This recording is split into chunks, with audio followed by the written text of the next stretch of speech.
I'm sure he's already prepared for this. He just doesn't know what I'm going to actually bring out. I came here because Tisha asked me for advice. So there's 300 million in this bank. There are, you can see, I think there are about 32 passbooks. You said you reached out to the president. Yeah. What happened there? When was this?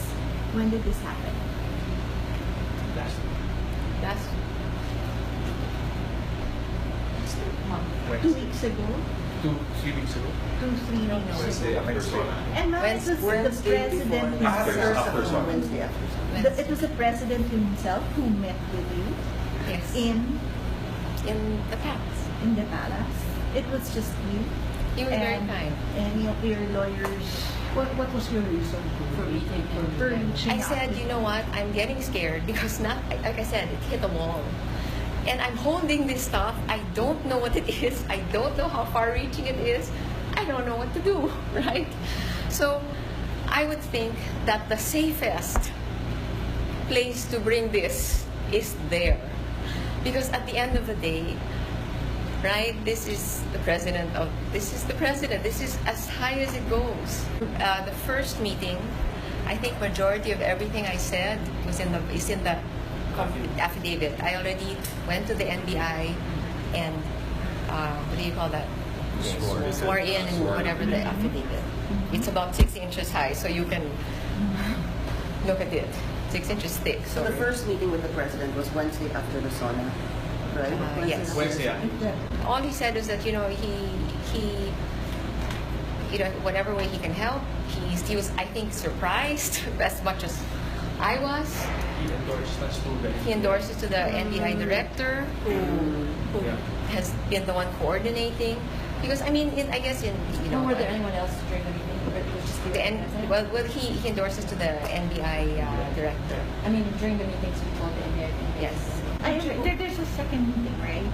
Because I heard a while ago that Anibal was also called to the palace. Yes. When did this happen?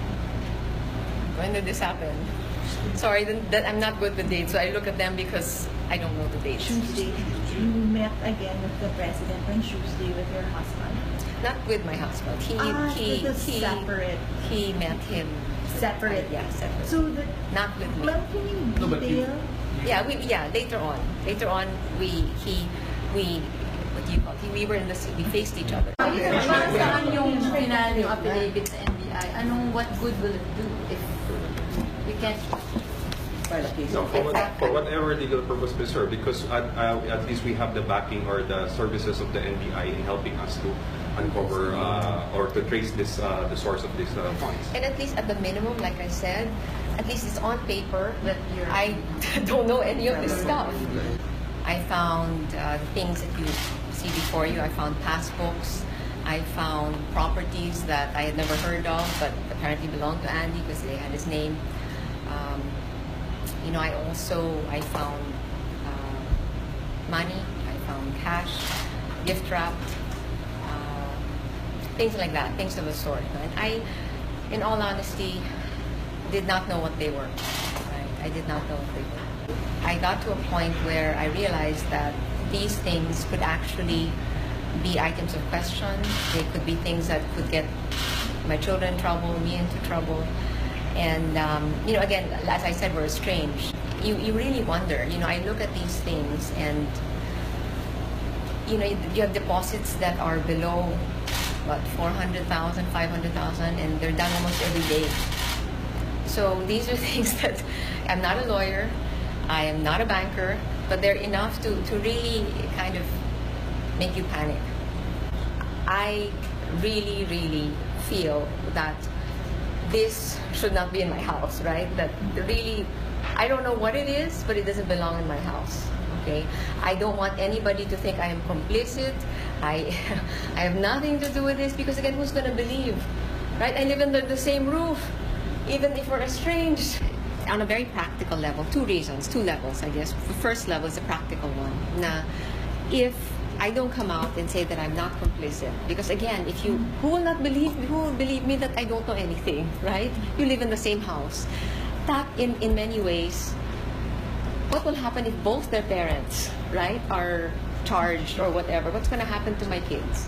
That's the bigger, for me, the bigger question. The other level is a very, I guess, a more pedagogic one where I do want to teach them that, again, it's you have to, at some point in your life, you really do have to walk the talk. And this, for me, is one of them. And even if you're alone, you pick courage not because it's easy, but because it's worth it. Because at least I can stand tall and straight and say, you know what, I didn't do any of this stuff.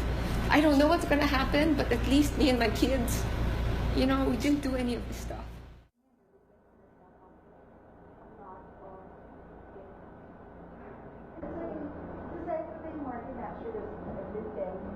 And then it's like a one bedroom, and if you can see it, then there's two bedroom, there's the other thing is things have